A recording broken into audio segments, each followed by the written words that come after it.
tous et merci pour votre fidélité en ce qui concerne les anciens.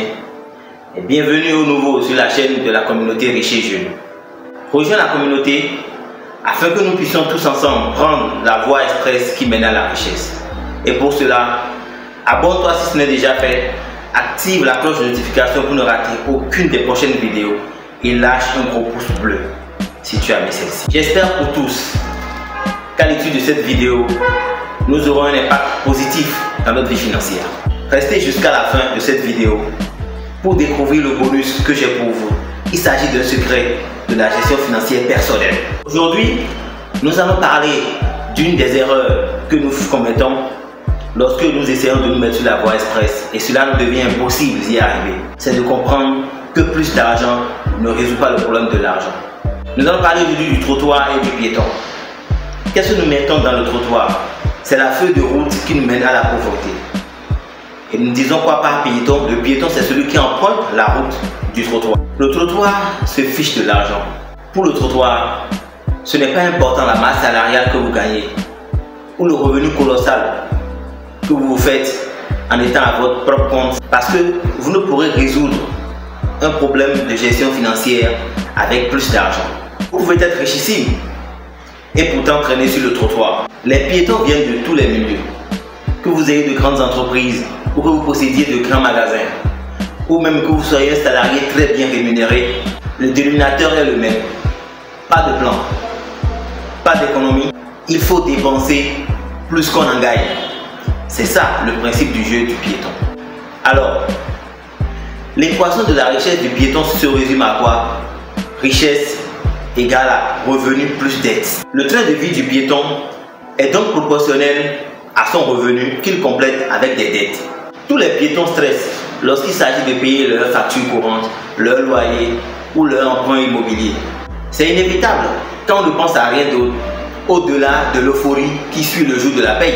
Quand un piéton à gros revenus fait faillite, ça fait du bruit, n'est-ce pas? Vous êtes-vous jamais demandé comment se fait-il qu'un entrepreneur de renom très riche passe de ce stade à la pauvreté? Ou parfois vous rencontrez certaines personnes qui vous parlent de leur passé. Autrefois j'étais riche, j'avais des millions, j'avais des milliards, j'avais de grandes maisons, j'avais de grosses voitures, mais aujourd'hui ne peuvent même pas s'acheter une bouteille de bière.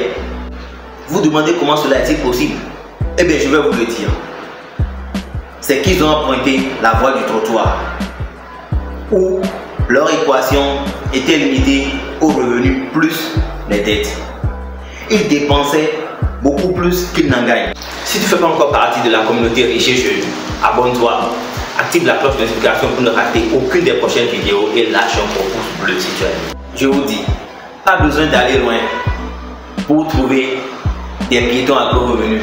Ce sont des personnes qui ont l'air riches, mais qui dépensent de manière extravagante. Ils ont de grosses lignes de crédit et se font passer pour des riches. C'est-à-dire qu'ils dépensent tout l'argent qu'ils ont gagné et ensuite continuent à acheter des biens avec l'argent qu'ils ne possèdent pas. Parce qu'ils sont convaincus que leurs revenus sont inépuisables. Je me moque des piétons que j'appelle tout à crédit. Ils conduisent de grosses voitures, des vêtements de marque. Mais dès qu'un joint lâche, et les voilà dans de gros problèmes financiers. Donc, un piéton qui gagne 10 millions peut s'autoriser à acheter un jean de 150 000. Vous voyez un peu la logique? Sur la voie du trottoir, que ce soit le piéton à faible revenu et le piéton à gros revenu, tous les deux ne seront satisfaits que lorsqu'ils ont claqué tous leurs revenus et un peu plus. C'est une façon irrationnelle de vivre.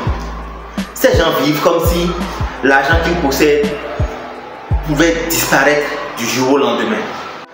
Vous gagnez 25 millions par mois, dépensez-en 40.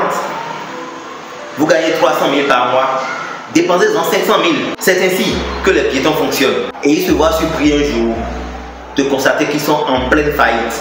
Non seulement ils sont en faillite personnelle, mais aussi ils sont criblés de dettes. Et voilà comment vous allez trouver quelqu'un qui autrefois était le socle de la famille venir carrément au bas de l'échelle. S'il mène la vie du trottoir, celui qui gagne 2 millions court le même danger que celui qui gagne 20 000. La discipline financière se fiche du niveau de revenu.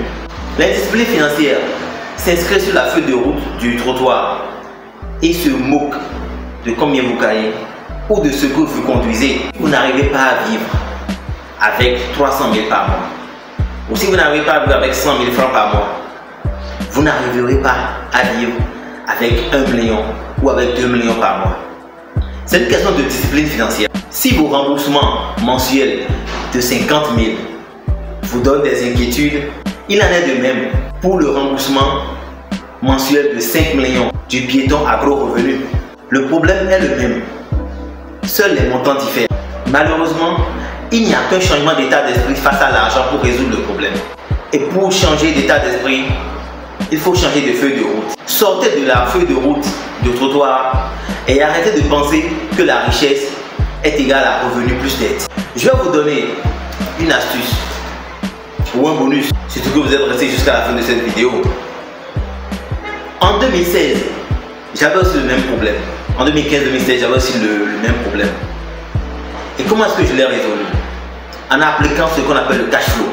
Le cash flow, c'est ce qui vient retracer vos recettes et vos dépenses. En haut, vous avez les recettes, en bas, vous avez les dépenses. Et le résultat qui sort de cette différence-là, vous le reconduisez sur le mois prochain et vous continuez à faire la même courbe. Ce cash flow vous permettra de dégager des économies, d'insérer vos projets. Cela vous permettra d'investir. Il faudrait que vous puissiez faire votre cash flow. Si vous gagnez 300 000, faites un cash flow par rapport à cela. Si vous gagnez 10 millions, afin de dégager un résultat positif que vous allez reconduire sur le mois prochain, et ainsi de suite, vous pourrez planifier toute une année. Ainsi donc, vous allez pouvoir déterminer le pourcentage de chaque dépense. Cela viendra vous permettre quoi? Lorsque vous aurez une augmentation de salaire pour les salariés, lorsque vous aurez une augmentation de revenus ou de bénéfices pour ceux qui ont leur propre activité ou sont leurs propres patrons, vous allez pouvoir tabler sur ces mêmes pourcentages pour voir ce que vous pouvez vous permettre. Le loyer représente un certain pourcentage de votre revenu. Alors, supposons que le loyer est de 15% de votre revenu. Et lorsque vous allez avoir une augmentation de revenus, vous allez pouvoir jauger par vous-même. Si vous êtes à même de, si vous pouvez vous permettre de déménager ou pas. L'erreur c'est quoi? Monsieur X était à 300 000, a un nouveau boulot qui lui paye 700 000 ou 600 000 et tout de suite il pense qu'il peut doubler son loyer et donc déménage. Erreur. 3 fois erreur. Vous venez tout de suite de creuser un trou qui vous coûtera cher. Alors, ce cash flow vous est très important. Établissez-le et suivez-le. Évitez les dettes et surtout les dettes de consommation. Merci d'avoir suivi cette vidéo. Ton pouvoir.